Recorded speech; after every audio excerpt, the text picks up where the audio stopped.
Мир вам, братья и сестры. Сегодня я хотела поговорить о таких вещах, вот как это. Ну, иногда мне даже вот возвраты делают люди, короче, которые про угол заточки. Здесь вот угол заточки очень острый. И вот, что вам хотел сказать. Рубить им кости, это все равно, что купить Феррари и возить на нем щебень, как на карьерном самосвале. Вот показывают там рубка металла. Вот это зубило для рубки металла. Если нож таким образом заточить, то он будет рубить металл. Но резать, например, газету, вот, он не будет точно.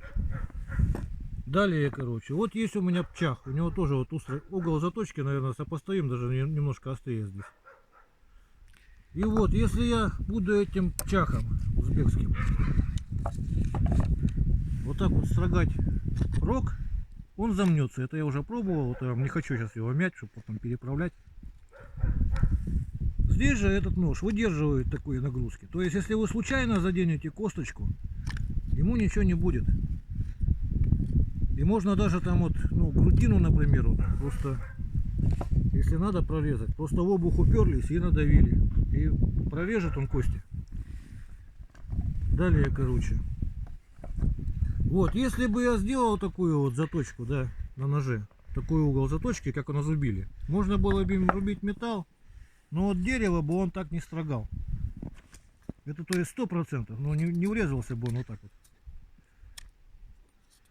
Вот. Видите, как строгает. То есть можно даже вот такие вот стружечки заворачивать. Вот. Далее.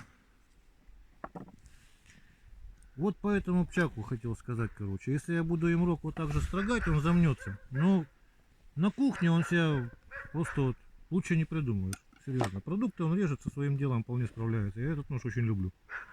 Узбекский. Вот. Далее. Вот те ножи, которые рубят металл, вот так вот волос резать не будут. Чтоб мне не говорили. Примерно видно, да? Или кожу вот так вот.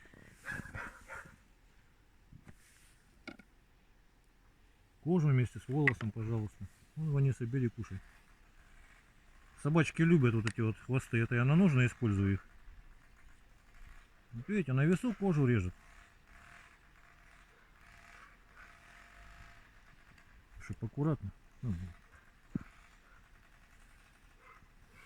Вот. Ну и после рога, то есть рог лося это нормальный такой показатель, честно сказать. Где-то вот он лежит примерно.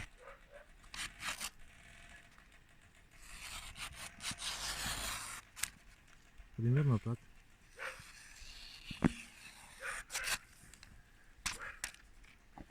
Всего доброго. До свидания.